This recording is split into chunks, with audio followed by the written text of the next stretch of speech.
Hello student, Shrimati Maurya देवी तापड़िया कन्या महाविद्यालय की इस यूट्यूब चैनल पर आप सभी का फिर से स्वागत है। आज का जो अपना टॉपिक है वो है order of group and it's element. आज जो है वो अपन कोई भी जो ग्रुप होता है उसका ऑर्डर कैसे डिफाइन करते हैं और उसके जो अपने एलिमेंट्स होते हैं उनके ऑर्डर अपन किस तरह से डिफाइन करते हैं उसको अपन आज के वीडियो में पढ़ेंगे। ठीक है, तो सबसे पहले अपन यहाँ पे बात करते हैं। प्रीवियस वीडियोज़ में अपन ने ग्रुप की जितनी भी टाइप की जो प्रॉपर्टीज़ थी उन सबको अपन वहाँ पर डिस्कस कर चुके हैं कि जो प्रॉपर्टीज़ होती है वो किस तरह से डिफाइन होती है, इन्वर्स के लिए क्या रहती है, आइडेंटिटी के लिए क्या रहती है, कैंसिलेशन लॉ क्या रहता है, ये सारी चीज़ें जो वो अपन प्रीवियस में डिस्कस कर चुके हैं। अब जो है वो अपन इनके ऑर्डर्स के बारे में बात करेंगे। पहली बात, ऑर्डर क्या होता है। ठीक है, ऑर्डर को अपन हिंदी में बोलते हैं कोटि। सबसे पहले अपन किसी ग्रुप की कोटि की बात करते हैं कि कोई भी जो ग्रुप होता है उसकी कोटि क्या होती है। तो देखिए अपन यहाँ पे बात करते हैं ग्रुप की कोटि, ऑर्डर ऑफ ग्रुप। अब देखिए ऑर्डर ऑफ ग्रुप होता क्या है। ऑर्डर ऑफ ग्रुप के लिए अपने पास में पहली कंडीशन रहती है कि कोई भी जैसे अपन ने सेट उठाया है उस सेट के अंदर जितने भी एलिमेंट प्रेजेंट होते हैं वो क्या कहलाते हैं, उसके यहाँ पे ऑर्डर ऑफ ग्रुप कहलाता है। तो यहाँ पे लिख सकते हैं किसी ग्रुप जी में ग्रुप जी के अवयवों की संख्या, जी के अंदर जितने भी एलिमेंट प्रेजेंट होते हैं। ठीक है, अब ये जो होते हैं वो परिमित, ग्रुप जो होता है वो अपना परिमित भी हो सकता है यानी काउंटेबल और इनकाउंटेबल, फाइनाइट और इनफाइनाइट यहाँ पर अपना हो सकता है। ठीक है, तो देखिए ग्रुप जी के अवयवों की जो संख्या होती है, अवयवों की संख्या ग्रुप की कोटि कहलाती है, ग्रुप की कोटि कहलाती है। क्लियर है। अब देखिए जैसे मैंने एग्जांपल के लिए यहाँ पे ले लिया जी बराबर में मैंने कोई सेट डिफाइन किया 1 2 3 4 6। ठीक है, तो यहाँ पर आपको कितने एलिमेंट दिख रहे हैं, एलिमेंट आपको 5 दिख रहे हैं। ठीक है, तो ऑर्डर ऑफ जी यहाँ से क्या हो जाएगा, मेरा 5 हो जाएगा। बहुत ही सिंपल रहता है अपना। किसी भी ग्रुप का जो ऑर्डर होता है वो अपना फाइनाइट भी हो सकता है यानी जिसको अपन आराम से काउंट कर सकते हैं, ऐसा भी हो सकता है, और इनफाइनाइट भी हो सकता है। ठीक है ना। ग्रुप की कोटि परिमित और अपरिमित दोनों तरफ के जो ग्रुप होते हैं वो अपने पास में यहाँ पर डिफाइन होते हैं। जैसे मैंने यहाँ पे, अगर मैं यहाँ पे बात करूँ इनफाइनाइट ग्रुप की, जैसे मैंने यहाँ पे ले लिया नेचुरल नंबर। ठीक है, मैंने नेचुरल नंबर का सेट ले लिया, तो ये नेचुरल नंबर के अंदर तो अपने कितने होते हैं, इनफाइनाइट एलिमेंट्स होते हैं। तो ये क्या होगा, एक अपरिमित कोटि का ग्रुप होगा। ठीक है, जिनके एलिमेंट्स को अपन काउंट नहीं कर सकते हैं, इनफाइनाइट में चले जाते हैं, तो ऐसे एलिमेंट्स का जो सेट होता है उसको अपन क्या बोलते हैं, अपरिमित कोटि का ग्रुप बोल सकते हैं। तो ये तो हो गई अपने ग्रुप की कोटि के बारे में डिस्कशन। अब अपन बात करेंगे कि ग्रुप के जो अवयव होते हैं, एलिमेंट्स होते हैं, उनकी कोटि कैसी रहती है। तो अपन उसके बारे में भी यहाँ पर अपन देखेंगे कि क्या रहता है, कंडीशन अपनी क्या रहती है। तो ग्रुप की कोटि के लिए एक बहुत ही सिंपल सी डेफिनेशन रहती है, उस डेफिनेशन को अपन अच्छे से समझेंगे और फिर इन पर बेस्ड कुछ जो थ्योरम्स है उनको भी यहाँ पर अपन सॉल्व करेंगे। पहले अपन एग्जांपल्स को देखेंगे यहाँ पे। तो देखिए यहाँ पे अपन बात करते हैं पहले ग्रुप के अवयव की कोटि। ठीक है ना, ग्रुप का कोई भी एलिमेंट अगर अपन उठाते हैं तो उसकी कोटि का निर्धारण कैसे करते हैं। ग्रुप के अवयव की कोटि, element, order of groups element. ठीक है, अब देखिए इसकी कोटि किस तरह से डिफाइन होगी किसी भी समूह के लिए। तो उसके लिए बहुत ही सिंपल सी डेफिनेशन रहती है। अपना क्या होता है, प्रत्येक ग्रुप का एक आइडेंटिटी एलिमेंट जो होता है वो अपने पास में प्रेजेंट होता है। ये चीज़ अपन बहुत ही अच्छे से इसको जानते हैं।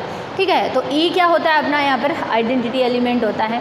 तो किसी एलिमेंट की उस धनात्मक संख्या के अंदर पावर लगाते हैं अपन, किसी एलिमेंट की वह धनात्मक संख्या के अंदर उसकी जो पावर होती है।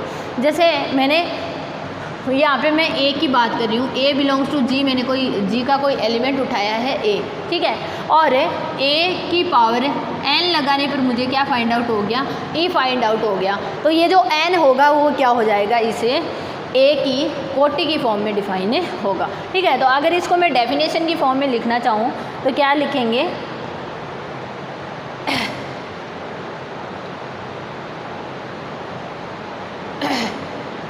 यहाँ पर लिखेंगे कोई अवयव ए जी में विद्यमान है, जी में विद्यमान है, तब n एक धनात्मक पूर्णांक, n जो होता है ये हमेशा एक पॉजिटिव संख्या आएगी, यहाँ पे इस चीज़ का आप ध्यान रखिएगा, ये एक पॉजिटिव इंटीजर है, यहाँ पे अपन जो ले रहे हैं धनात्मक पूर्णांक है, जिसके लिए ए की पावर n जो है वो किसके बराबर हो जाती है, ई के बराबर हो जाती है। और यही कंडीशन रहती है अपनी इसकी पावर देखने का, तब n अवयव ए की कोटि कहलाती है।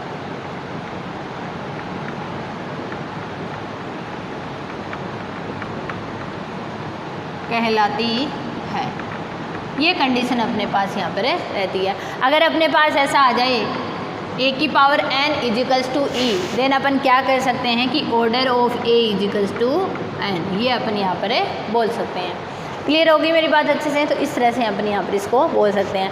अब जो किसी भी अवयव की कोटि है ये भी फाइनाइट और इनफाइनाइट दोनों तरीके की हो सकती है, ठीक है। इसको अपन एक छोटे से एग्जाम्पल की लेके समझेंगे कि किस तरह से अपना यहाँ पर ये हो सकता है, ठीक है। एक एग्जाम्पल लेते हैं, ग्रुप का एक एग्जाम्पल लेते हैं, जिससे अपन डिसाइड करेंगे कि ग्रुप की कोटि अपनी किस तरह से अपन ले सकते हैं। अब देखिए इसके अंदर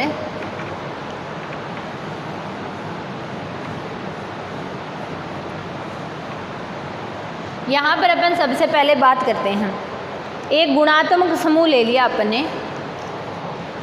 एग्जाम्पल की अगर मैं बात करूँ तो मैंने जी उठाया है 1 ओमेगा स्क्वायर, ये है, और इनका संक्रिया कौन सी लगा रहे हैं अपन, गुणन संक्रिया यहाँ पर लगा रहे हैं।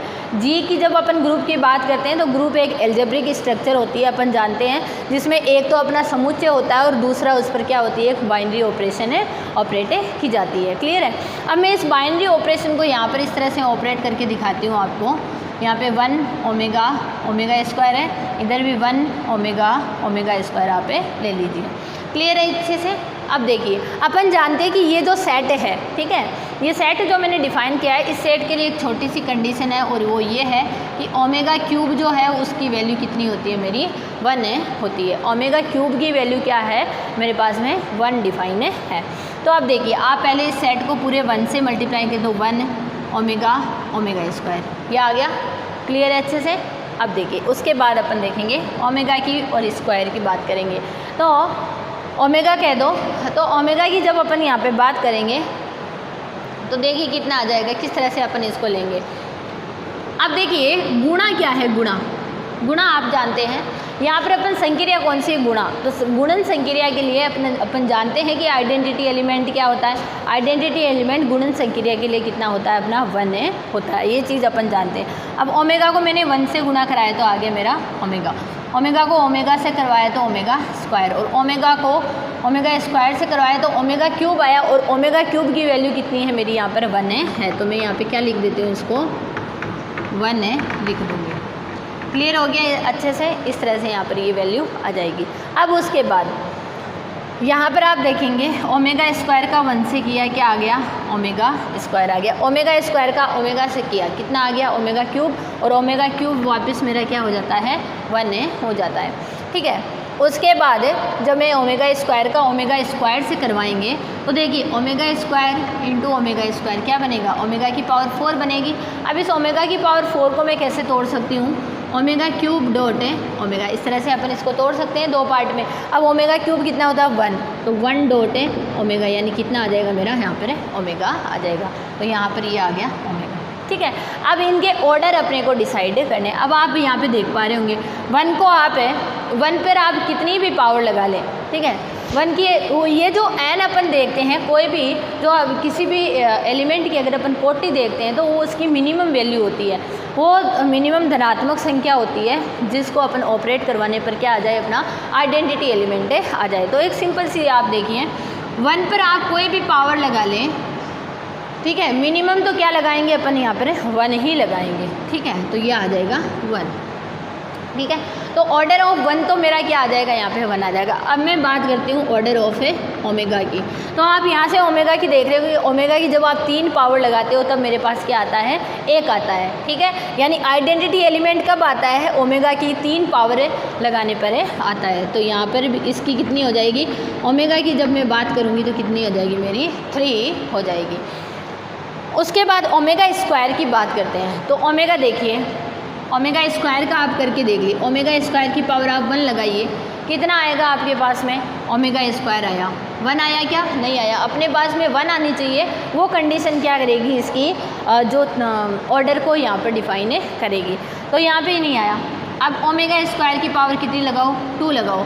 ओमेगा स्क्वायर की पावर जब अपन ने 2 लगाई तो यहाँ पर कितना बना, ओमेगा की पावर 4 बना। और ओमेगा की पावर 4 को अभी मैंने आपको सरल करके दिखाया, कितना आता है मेरा ओमेगा यहाँ पर आता है। तो मतलब ये भी इसका नहीं होगा। अब इसके बाद आप ओमेगा की पावर कितनी लगाओ, ओमेगा 2 की पावर अपन क्या लगा दें, 3 लगा दें, ठीक है। तो 3 लगाते ही कितना हो गया, ओमेगा की पावर 6 हो गया। अब ओमेगा की पावर 6 को मैं क्या लिख सकती हूँ, ओमेगा की पावर 3 और 2। इस तरह से इसको इंटरचेंज कर सकते हैं अपन। और इंटरचेंज किया तो ओमेगा क्यूब है, ओमेगा क्यूब कितना होता है 1, और 1 का स्क्वायर क्या आ जाएगा 1। यानी अपन ने कितनी पावर ऑपरेट की, जब इसकी पावर 3 ऑपरेट की तब अपने पास में क्या आया है, 1 आया है। तो ओमेगा क्यूब की पावर भी कितनी आ जाएगी मेरी 3 यहाँ पर आ जाएगी। तो इस तरह से अपन है जो अपने एलिमेंट्स होते हैं उनके ऑर्डर को यहाँ पर डिफाइन कर सकते हैं। ऑर्डर के लिए क्या होना चाहिए, वो पावर है, वो मिनिमम पावर है, ठीक है, वो मिनिमम पावर जिसको ऑपरेट करने पर अपने पास क्या आ जाता है, आइडेंटिटी एलिमेंट आ जाता है, तो वो उसका ऑर्डर कहलाता है। तो स्टूडेंट्स, ये था अपना आज का वीडियो जिसमें अपने ग्रुप और उसकी कोटि के बारे में डिस्कशन किया है। आई होप आपको ये समझ में आया होगा कि कोई भी जो ग्रुप होता है उसकी कोटि कैसे निकालते हैं और उसके एलिमेंट्स की कोटि जो होती है वो अपन किस तरह से यहाँ पर फाइंड आउट करते हैं। तो आप इस वीडियो को ध्यान से देखना, और कुछ भी नहीं समझ में आता तो आप मेरे साथ शेयर करना। Thank you so much.